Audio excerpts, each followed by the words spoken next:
Hi, my name is Aurora, and I'm the Deputy Executive Director of March for Our Lives San Diego. First, I would like to thank you for tuning in and supporting our mission to end gun violence. Today, you will be meeting the founders of Survivors Empowered, who will be interviewed by two of our members. If you like what you see, would like to get involved, and would like to contribute to our mission to end gun violence, you can do so by going to our website, which is moflsandiego.com.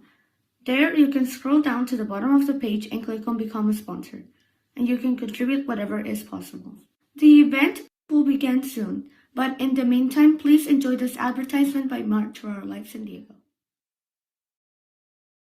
March for Our Lives San Diego is a collective standing for the people against violence. Established in 2018, March for Our Lives amplified the call to protect one another and end gun violence. We carry on this mission in our community of San Diego by calling on local legislators to enact gun reform policy, promoting civic engagement through various events, and working to actively solve the gun violence issue on all levels, including law enforcement. We represent the youth in the fight to end gun violence. We will continue to use lived experiences to guide our messages we wish to convey to others. We must put lives over profit. This is something not held highly in our current societal norms, and we stand against that.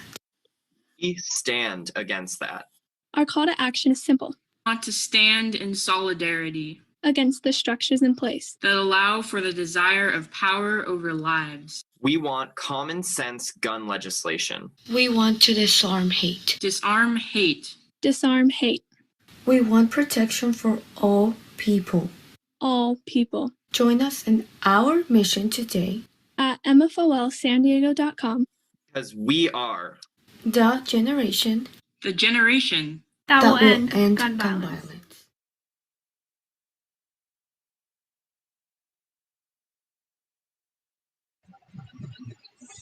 Those are two great messages. I wanted to thank good afternoon everyone, and I wanted to thank you all for joining us for this discussion of March for Our Lives San Diego with Survivors Empowered. My name is Eugenie Budnick, and I am a former co-director of March for Our Lives San Diego. I've been involved in the gun violence prevention movement for nearly 3.5 years now this March. And it is something that hits close to home to me, as I did live in Aurora, Colorado during the time of the tragedy in the movie theater there. Gun violence is a very important thing to me, and as I go through to my education to become a teacher, it's something that is especially relevant to me as I further my education in order to become an elementary school teacher. Now I want to pass it off to my co-host / moderator, Colin, so that he can introduce himself today. Colin? Hi, so as Eugenie so kindly said, my name is Colin. I will be co-hosting and moderating. I joined March for Our Lives San Diego this past year, closer to the end of the summer, so, summer 2020, early, and I'm the Rapid Response Team Captain. And so, we will be discussing with Survivors Empowered, as Eugenie said. Great, thank you so much, Colin. So I actually want to call forward Sandy and Lonnie Phillips. They are the founders of Survivors Empowered, just so that they can give us a brief introduction of themselves. Hi, everyone. Hello. I'm Sandy, and this is Lonnie Phillips. And we started Survivors Empowered well, we've been doing this work for 9 years, so we've been around for a while, and we're currently living in Southern California, but we're from Texas, and of course our daughter was unfortunately murdered in Colorado. So we travel the United States in a camper, normally pre-COVID and post-COVID, meeting with survivors all across the country. Thank you. Great, thank you so much. So you told us why you established Survivors Empowered. What would you say in a sentence or two is the ultimate mission and goal of Survivors Empowered? Well, after the theater shooting, we got very involved with the other families of the Aurora tragedy, and then we had a trial 3 years later. And during that time, we started responding to mass shooting casualties. The first one was Sandy Hook, which happened 5 months after our shooting. And we got to know these people, and we realized that we didn't have any support because we were in Texas. My daughter was in Colorado. We were left kind of out on our own, not knowing what to expect, what to do, how to do it. And then all the other things happened along with that. People starting foundations to help the survivors where they never planned on giving a dime to any of us. We had hoaxers that came out and said it was all staged and it never really happened, and that my daughter never even existed, according to them. So those were the things that we knew we had to go through, and we weren't prepared, and how devastating they were to us when we had them happen to us. So we decided we were going to help other people have a soft place to land after the tragedy of gun violence comes to their door. Yeah. As I stated earlier, me and my family were living in Aurora, Colorado. In 2012, we were there because of the Air Force Base there, Buckley Air Force Base. And I get emotional just thinking about it because my sister happened to lose one of her close high school friends, AJ Boyd, within it. So, like I said, I get emotional because it's a We know his personal family thing. well. Yes, they become Yeah. dear friends. Yes. So, And so with that, have you guys been back to Aurora, Colorado to meet with the families, and Many 9 times. years later seeing how the community is faring now? Many times. Of course, we had to go back for the trial. The trial, and it didn't happen often, the killer lived. He was a coward. He threw up his hands as soon as he saw the police. So he was arrested. It took 3 years to bring it to trial, which is a long time to wait. But that's the case. And well, there's one going on in Parkland now. It's probably going to be a little bit longer than that. But it takes a long time to put it together because, of course, they wanted the death penalty, and the death penalty, they wanted to make sure all their I's were dotted and the T's were crossed. So we went to Colorado for the first time. Before the trial, we went many times. One of the first times we went was when they signed the background check bill in Colorado. We were there for the signing with Governor Hickenlooper, and we were working for Brady at the time. We worked for Brady for almost 2 years before we started Survivors Empowered. And when we left Brady, we knew that we wanted to go in a different direction. We had been watched for 3 years, and nothing much was happening, but we saw that survivors were being left out of the loop, and that's why we started it. Yeah. Have you, in going back to Aurora so many different times, have you guys found that the tragedy that took place, have you guys, I've not been back since it happened, so I don't really know. My sister lives there currently still. But have you guys found that this tragedy has mobilized the community to take action and be more vocal towards gun Yeah. violence? Absolutely. Before, unfortunately, before our shooting, there wasn't any real organized group in Colorado. And since then, they've got a March for Our Lives group. They've got a Moms Demand Action group. One of our survivors from our shooting has become a state representative in Colorado, and he introduces gun laws every year. And fights like hell to keep the ones that have already been passed. So right now they're in a good place in Colorado with their gun laws. They've got background checks. They've got an IRPA law. They've done very well. They've done a lot of really great things there. And of course, we've been very active politically when we go back there. And we're also very active with the survivor base that has been developed there. It's amazing how many people have been affected by gun violence in Colorado. It's very prevalent and very sad.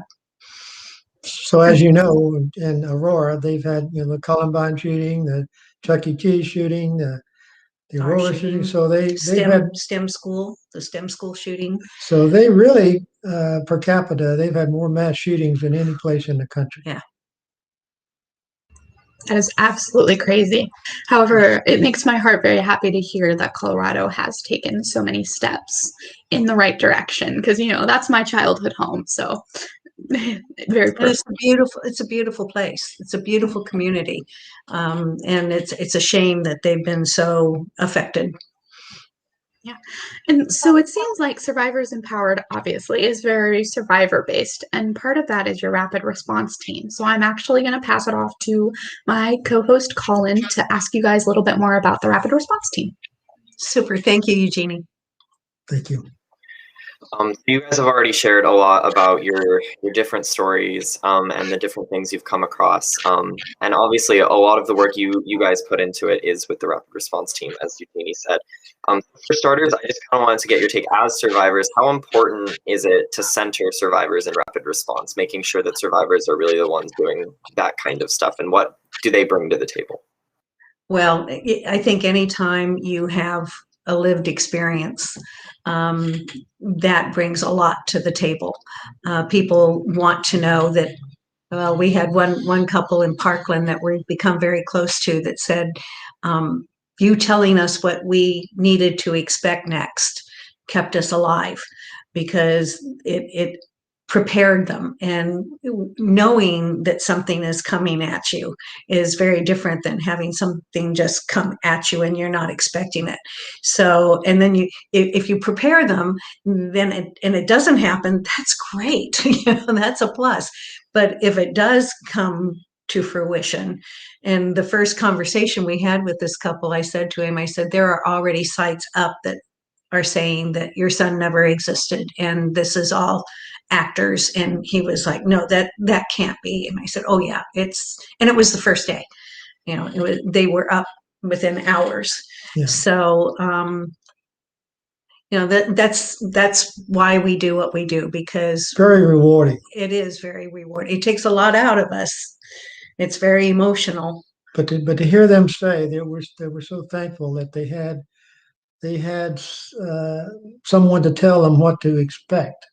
And when it started happening, I mean, he started checking off everything we told him started happening. It was, first thing was the hoaxers. They come out in mass, and it's awful to hear someone say that your child never existed and it was a hoax as perpetrated by the government in order to take their guns. And this is the only way. They can't face the reality of a mass shooting, so they have to make up their unreality. Yeah, their fantasy. And we know from our own experience too that if we had had somebody to hold our hand those initial hours and days, besides friends, but someone who knew what we were going through, truly understood what we were going through, someone just to put a hand on our hand and tell us that they lived through it and you're going to live it through it too, even though you don't want to at the moment. The last thing you want to do is take another breath. You just want to lay down and die. But that doesn't happen. And you've got to keep going and find your purpose. Thank you for sharing all of that, especially with the horrific stuff about the hoaxers and the people who come out and say such things. I can't even imagine what that could even possibly be like. And I'm so sorry that you've had to go through that, and others in this country have had to go through such things. So you guys respond nationally. You were on 60 Minutes. You kind of go around, do all sorts of work resulting from mass shootings and other kinds of gun violence prevention initiatives. Can you just detail any specific experiences, any that have been notable or impacted you in a certain way that you feel you want to talk about? Sure. The first time we did a rapid response was to Sandy Hook. And we got there, and we were still so new into this world. We were only 5 months into it, and when we got to the community center, and the families started coming in, we didn't have to be told who the families were. It was obvious. And I turned to my husband and I said, "We looked like that 5 months ago." And he kind of shook his head and I said, this is what we're meant to do. I knew it. I just knew that that is what we were meant to be doing. And after talking to those families and holding their hands and letting them shed their tears and knowing that they weren't going to remember us, but they were going to remember that somebody was being kind to them, was really important and very special. I know you have a So lot. that's one. We've got several more if you Yeah. want them, but that was the first one. The next one was Isla Vista, Mhm. and the one after that was San Bernardino, and then there was Pulse, and then there was, I mean, there were 15 of them. We've gone to 15, and I will tell you that there's always one that kind of stands out in every shooting that you remember, or you it hits your heart for some reason, more so, and that doesn't mean that one's more important than another. In fact, after Sandy Hook, we went to New York for a Bloomberg press conference, and a woman came up to me and she said, what shooting are you from? And I told her, and she said, oh, my son, I think it was her son, was killed in New York. And I said, I'm so sorry. And she said, well, your kids are more important than ours. And it really took me, like, oh my God, that's just not true. But I knew I had to listen to what she was saying. And I asked her why she felt that way. And she said, because the mass shootings get all the attention, but we have mass shootings every day in our neighborhood and nobody cares. And that was the start of realizing that we needed to build bridges into other communities and make sure that what we were doing worked with them and not against them. So if you notice, whenever Lonnie and I do an interview after a mass shooting, we always talk about the fact that these shootings are happening every day in America's cities, and that we need to be doing something about that.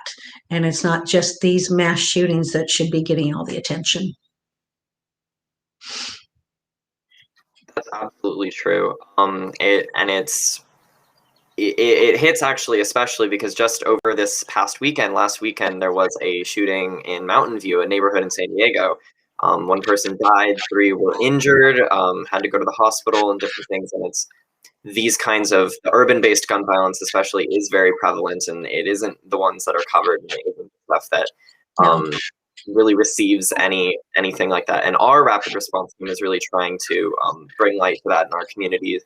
And I know we're working with you, and we're working with some others, and that has been really, really impactful. And I think to talk a little bit about like urban gun violence too, and response to that, what do you think are ways to get like the media more media attention, or more people to see this issue as something big, because it is a really, really prevalent issue, but not covered as much? Yes, you want to take that? That's a tough one. That's really a tough one. Even for mass shootings, when we started, of course, Aurora got a lot of coverage, Isla Vista got a lot of coverage, and then as it went on, they kind of dwindled down. And then, everyone thought, well, this is a big one when Parkland hit. And it was so big because the youth jumped up and said, no more. And everybody got energized by that. They were starting to dwindle then, and now the news coverage would taper off on each one. And then Parkland hit, and because the young people got up and said, you're killing us. We're going to do something about this. And then everybody said, yes, finally, Parkland's going to be the spark that ignites the fire that gets this done. So you saw what happened. You got some laws passed in Florida,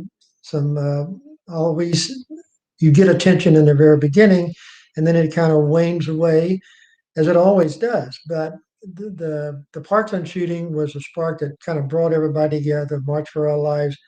That was something that the whole community, the gun violence prevention community, latched onto and said, and believe it or not, it really helped us get the assault weapons ban wake up call to them. As soon as it happened to us, we said, how can a guy buy an assault weapon out of the trunk of a car without even showing his driver's license? He can buy 4,000 rounds of ammunition over the internet. We knew that was wrong.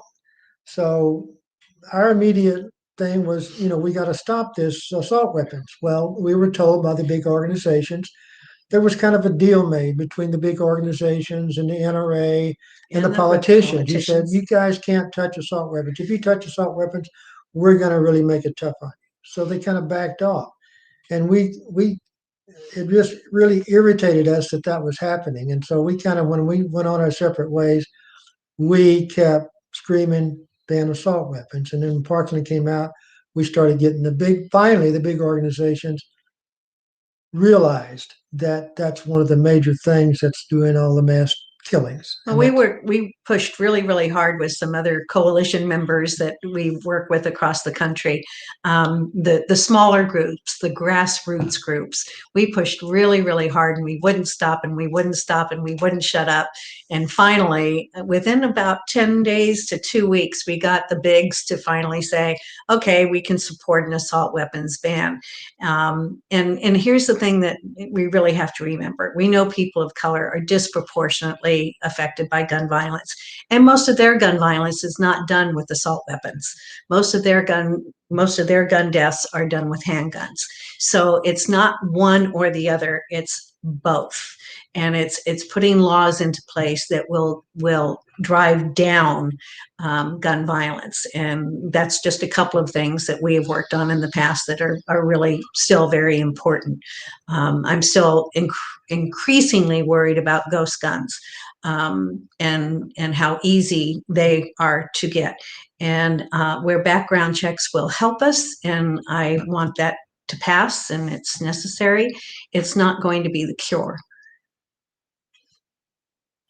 Absolutely. And thank you so much for bringing up all those different points, the assault weapon ban and ghost guns and stuff, all things that really we need to see that kind of change in our legislation, and we need to see those things put in place because it saves lives. And you guys know that firsthand.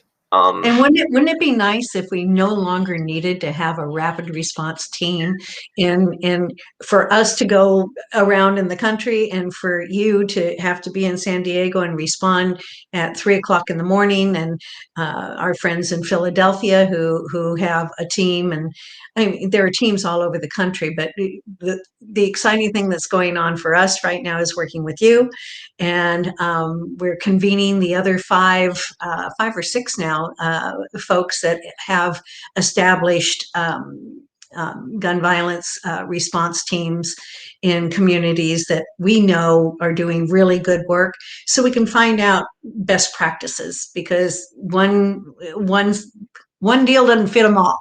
You can't just have one set of rules and this is going to work in every community, because like I was talking to Scott Charles from Philadelphia, they don't have a gang problem in Philly, but you certainly have one in Chicago.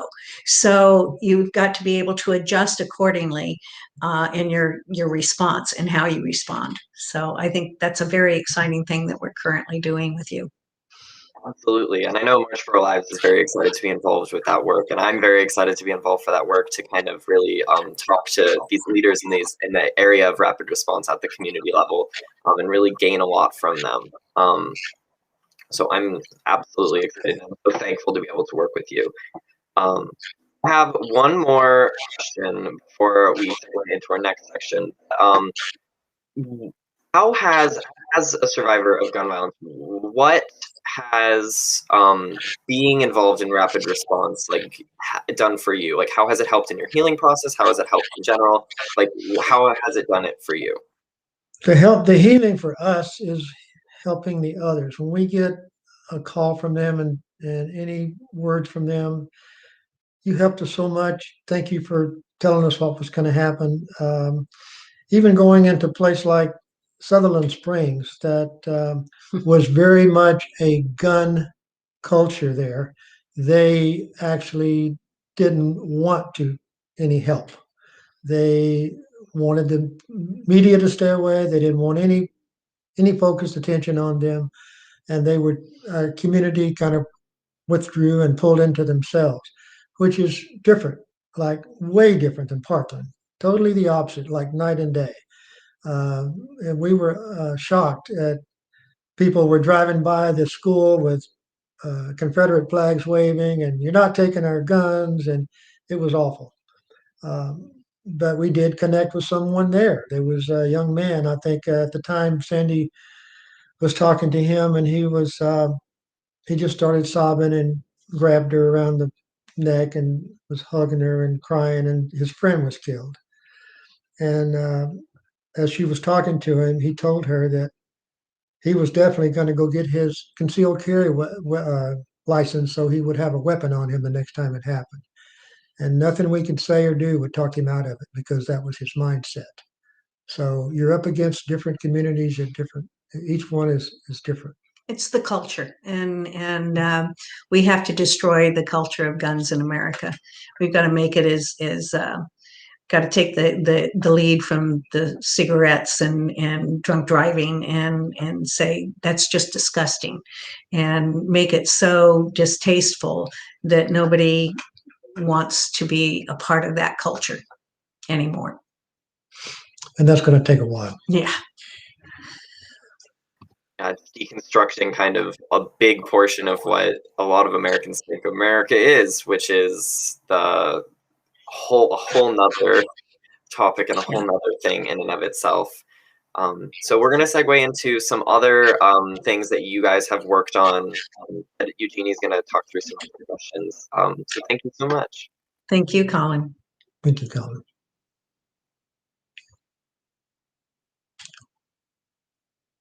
Oh, there we go. Can we hear him now? Great. But all of this technology is completely brand new. So part of the Survivors Empowered mission is to share the stories of survivors. And with that, it's your guys' Survivors of Violence Human History Project. Could you tell us a little bit about what that is? In time, with hope and luck and a lot of money, we want to interview the wounded in America on film and have it archived at a university so it can be studied, because we think there is so much to gun violence, and there's so many different levels, there's so many different types of gun violence, the urban gun violence, the mass shootings, suicides, the domestic violence.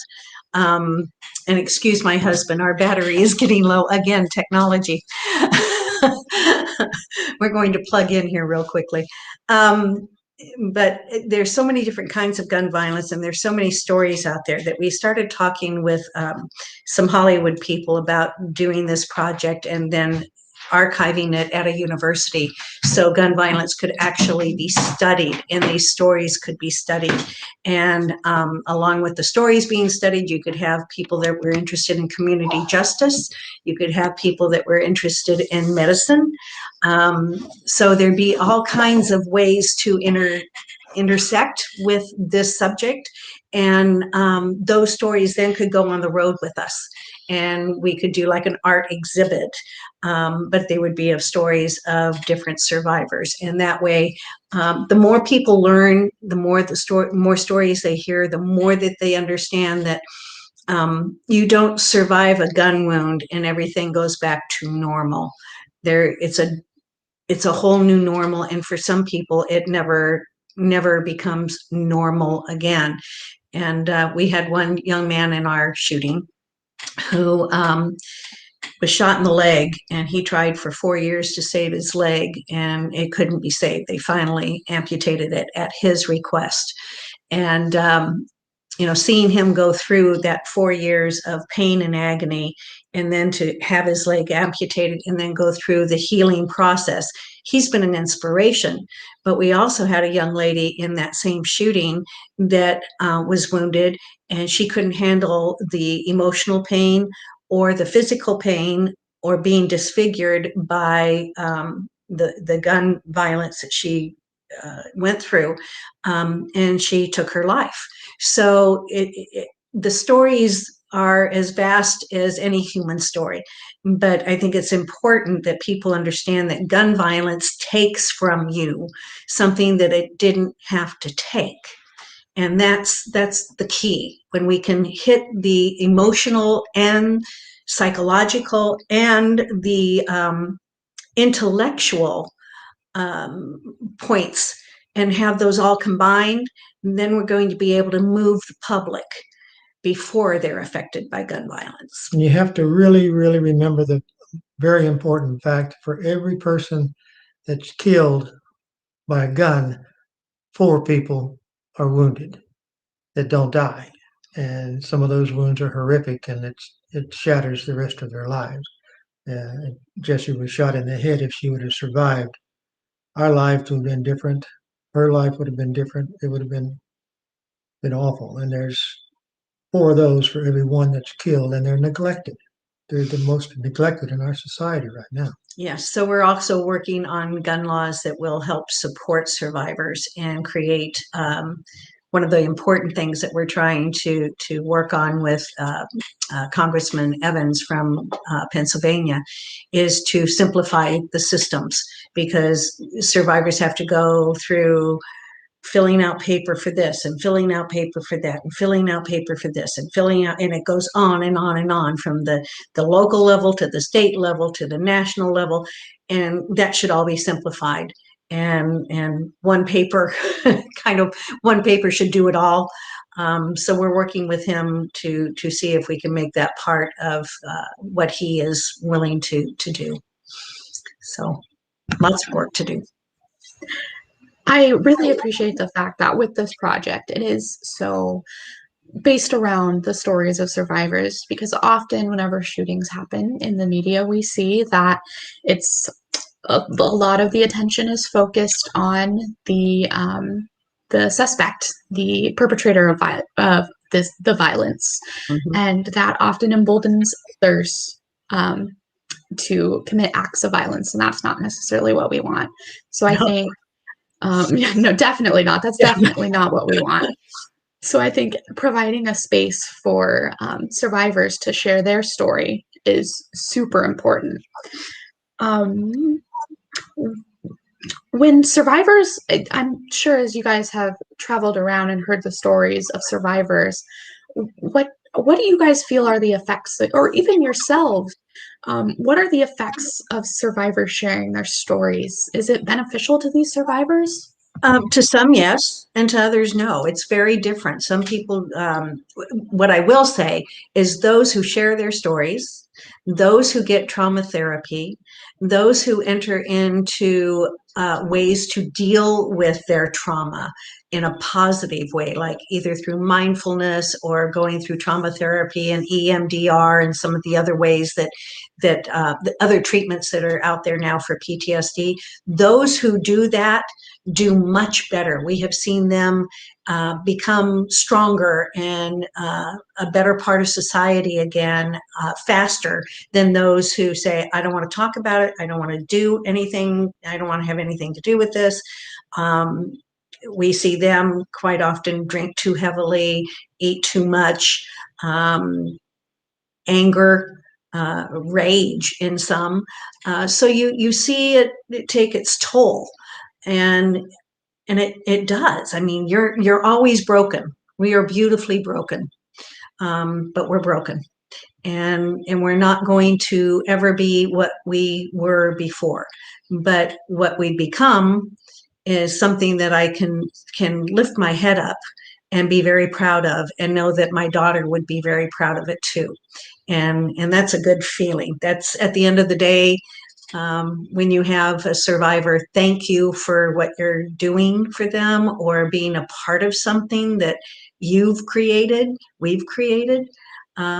that's really rewarding, and it helps the pain, because the pain never goes away, it just changes. Telling your story never gets any easier. You tell it. I mean, there's been a lot of times that you can't get through it. You have to stop and let the tears come. But you continue to go, you continue to tell the story the best you can. And some people have never get to that point where they can do it.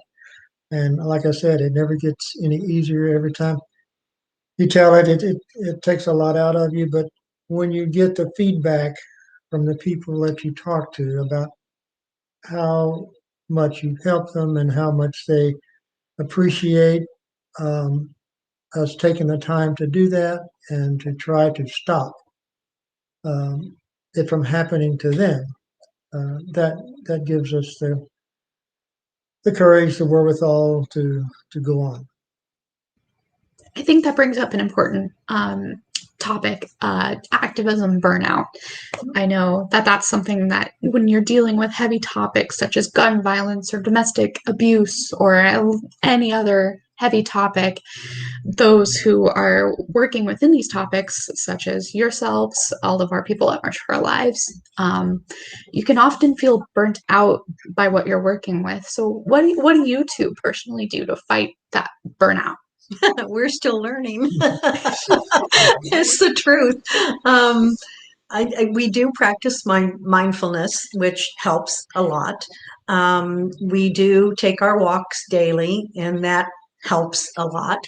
And I'm learning just recently to say no more often. Because the bandwidth just isn't there. We're just two people, and we're elderly. We're the grandpas in this, grandma and grandpa in this movement. So in many ways, not just by age, but by length of time. So we're both learning how to balance that and when to say no. I'm getting better at it. But at first you want to say yes to as many things as you can because it's so important to you to educate as many people as you possibly can. But what we understand now with education is we can depend on other people to give that message as well. We don't have to do it all. We can work with March for Our Lives. We can work with Newtown Action Alliance. We can work with the Brady chapter. We can work with the Moms Demand chapters. So we've got lots of people with messaging out there, so we don't have to do all the educating ourselves. We can be much more effective, which is why coalitions are so important when we join together. And just to remember that everybody has a voice and to include those voices. So we've been very lucky very lucky. We've been very lucky to be a part of this movement and to have made the friends and the connections that we have along the way. So we look at it as a blessing. The burnout is really very real, definite. It's a big problem for all of us. The way Sandy and I dealt with it, of course, we had to have some pretty serious therapy in the beginning. But as time passes, we learn to deal with it. And, the way we do it is, as money will allow, we take as many vacations as we can. When her birthday comes around, which is near Thanksgiving, very near, so it's Thanksgiving on her birthday, we try to be somewhere there's nothing, and nobody, no calls, no people, just Sandy and I. And that's how we deal with it on those tragiversaries when they come up.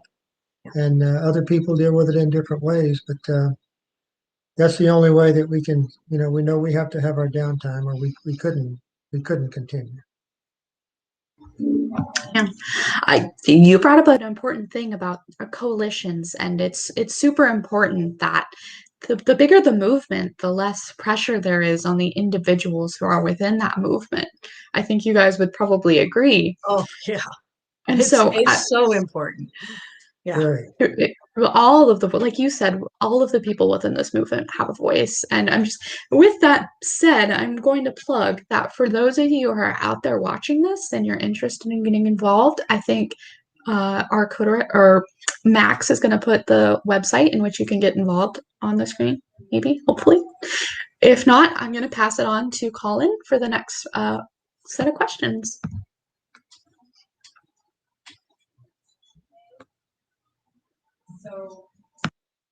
There we go. Hello. Okay, so thank you so much again for all of these questions and your time here today.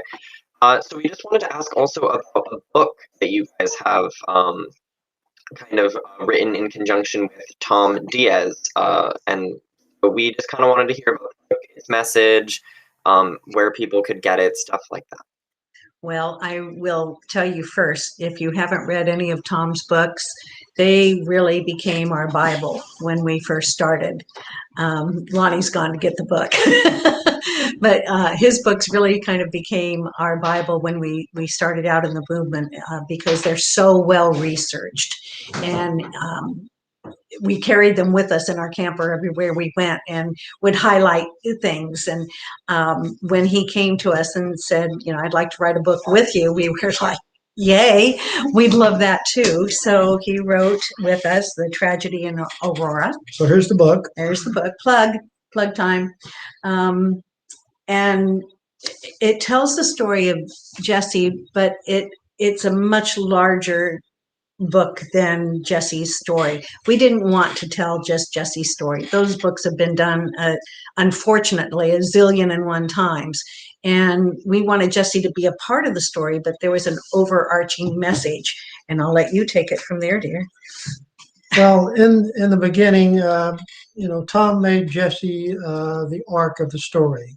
She starts out with her almost getting killed in Toronto. She was involved in a mass shooting there. She saw someone killed, or saw them leaving that'd been shot, and it really affected her greatly. She called her mom that day, and she was really upset, and it actually changed her life. And little did we know that 7 weeks later, she was going to be killed in a mass shooting in Aurora. So that was a very tragic thing to Tom Diaz, and he saw the connection there, and he wanted to tie it all together. The book goes into a lot of detail about our culture, about why we can't stop mass shootings in America. The culture of mass shootings in America is like no other country in the world. We have a passion about guns. It's been perpetrated in the movies. Guns that are just, you grow up with it. I mean, they're like, when I was a boy and I was raised in Louisiana, my dad had a gun. He threw it in the glove box and said, "Son, don't touch that gun." That was his safety lesson to me, which is non-existent. But, we've come a long way since those days. But still, the book touches on, it starts off with a mass shooting in the University of Texas in 1963, when actually I'd gone to the University of Texas, but my timer was off. I was there. It happened after I left. And he goes into what we have not been able to do. He goes into he compares our country to others, to Canada. The book is very in depth, but I would, you can get a copy of it at Amazon or the publisher. Or you can have it special ordered at any bookstore through that bookstore.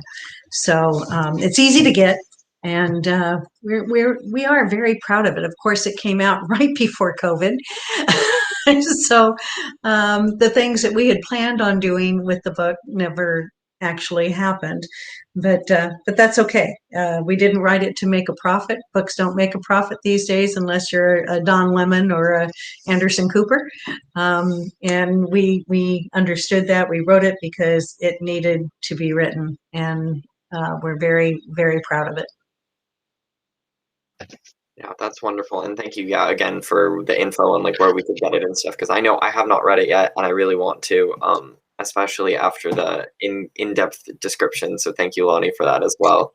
Yeah, just phenomenal. And a lot of what you said there really it touches on, just all you guys have been through so much, and the fact that you're still able to keep going and keep fighting is remarkable. So I just wanted to say that.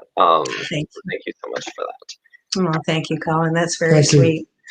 We keep going because we have a mission. And when we first started this organization, it was called Jesse's Message. And we were told that didn't sound inclusive enough. So we changed the organization's name it morphed into Survivors Empowered. But Jessie was the type of person that had the shoe been on the other foot, she would be fighting for us. And she would be fighting for a friend who had been taken by gun violence if she had known someone. And Lonnie mentioned that she'd been in that shooting in Toronto, and it really did change her life. She called me that day and And I said to her, I said, you have seen the worst of mankind and you'll never see that again. And 7 weeks later, she was witnessing and dying because of it. So she'd want us fighting. So that's what we do. Amazing. Thank you. I'm really happy to hear all of that. I know you guys did also with UCSD a mindfulness program. If you want to talk a little bit about that as well. Yes, we finished our prerequisite classes last night, and now the next part is I think it's a 3-day retreat, silent retreat, which it sounds terrifying, but it's actually wonderful because you just go through mindfulness all day long for 3 days, and it's very calming and introspective. And I think some people were afraid of it, and once they went through one day, they were like, "Oh, that was wonderful. What was I afraid of?" And then we start the program to actually become teachers. So right now we have 40 survivors from all across the country, all different shootings, including a suicide, going through this program so that they can become teachers in their own community. And what we're hoping to do is actually get some government funding to do this, so we can widen the audience and have somebody going through it all the time, or numbers of people going through it all the time, and then make those contacts with the organizations that are on the ground, again, the grassroots organizations, and have these people become teachers of mindfulness to interrupt the violence and to heal from the violence from these communities that are so affected. And for us to hear all of the positive things coming from the students, it gives us the impetus to want to carry on with it and expand it, because every one of them seems to feel like it really, really helped them, and that's one of the things that keeps us going. In our last class being last night, we all had to bring a quote with us to give to the rest of the class. And some of them were just so moving and so special. And the appreciation of, I think survivors are so used to being, and I don't mean this in a negative way, but we're so used to being used to go out and either do a press conference or stand behind a politician, or maybe give a keynote somewhere, which is all well and good. But when you're given something that helps the pain that you live with daily, that's a whole different ball of wax.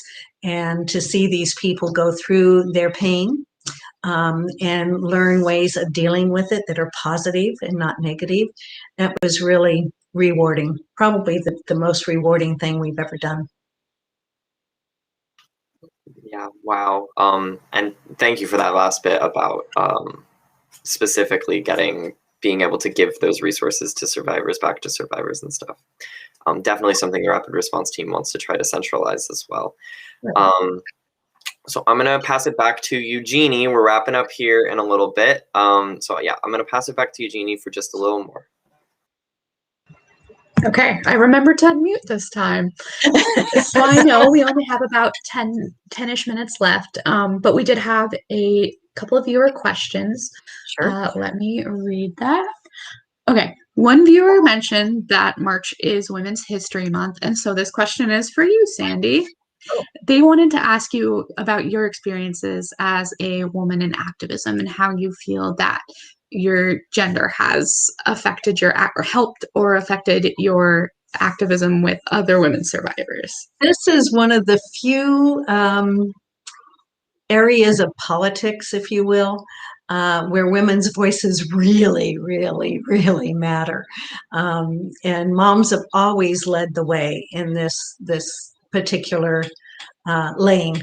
But we're also accused of being hysterical and emotional and all the things that they try to label you with. And that's why I love seeing more and more men getting involved, more and more youth getting involved. Of course, the churches, doctors, lawyers, and having the male voice supporting the women's voice. And I think it's always going to be a political part of our life that has to be led by women, because we are the mothers. We bring that tenderness, we bring that heart, we bring that brokenness. The worst thing to see is a mother on TV crying, sobbing. It breaks my heart every time I see it still. So if we can have the men standing by and still being vocal and still being supportive, I think that's incredibly important and very welcomed in this movement. I think women have been screaming about this for so long that it's like, okay, come on, somebody man up. And when you see them man up, it's really encouraging. Yeah, definitely. I think Well said. perfect example right here, Lonnie. Right here. You're doing your part. The Rock. So our last viewer question before we go into our closing is someone asked, if someone is a survivor of gun violence, how can they reach out to Survivors Empowered for support? Well, we're on Facebook, and we have www.survivorsempowered.org, because we're a nonprofit. They can reach out directly to me. I don't mind giving my phone numbers to anyone. I'm available pretty well 24/7, and of course our emails. But I'm on Twitter as Mama Redfield. I'm also my own person on Facebook, Sandy Anglin Phillips. So you can find me there. And then, of course, Survivors Empowered. I'm Sandy at Survivors Empowered and Lonnie at survivorsempowered.org. Great. I hope that information and everything else that's been said today can hopefully reach someone who is a survivor and really help them. Now, we meet somebody new almost every day that's new to this, and it's their stories, sometimes they're 2 years old, sometimes they just happened last week, and they've heard about us some way, but it's really wonderful and very sad all at the same time. Our numbers are growing exponentially. Yeah. So sorry, didn't mean to interrupt you, Eugenie. No worries. I actually have another viewer question that we're going to squeeze in very quickly. Okay. From a viewer, we have, what is the biggest/best lesson you have learned from everything you've experienced?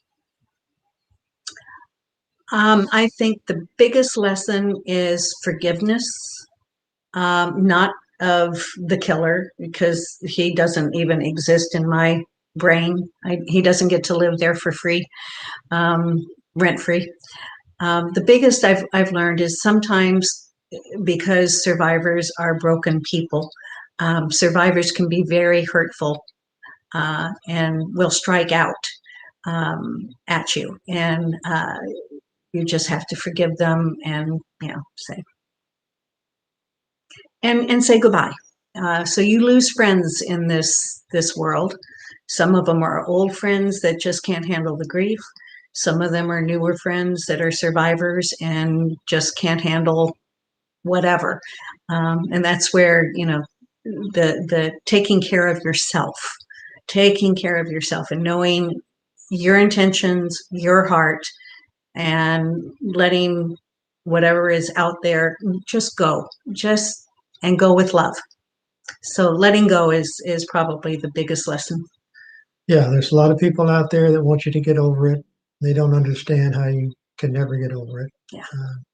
They don't understand the absence of your loved one's presence is devastating and never goes away. I think that lesson is a very good lesson to go out with. And so I want to reemphasize that to anyone watching, to support March for Our Lives San Diego and Survivors Empowered, please consider donating to our organizations to support our work and to continue the fight to gun violence. I know that we have the different websites for donating information popping up on the screen any moment now. And I just wanted to thank you, Sandy and Lorraine, for coming and talking to us today. I know that you guys took an hour out of your probably very busy day, and especially me, being able to connect with someone who also know all about the tragedy of Aurora. It was very nice and very, very inspiring and emotional. So I really appreciate you guys taking the time for us today. Well, you're more than welcome. We always like to support the young ones coming up in this world, and how important you really are. So don't let the burnout happen. And thank you for having us and being curious enough to know. I want to know. Yes, thank you so much. And thank you to everyone who came to view this discussion today. I hope that everyone who viewed it was able to take something beautiful away from it. And I hope that everyone stays safe and has a good weekend. Thank you. Thank you.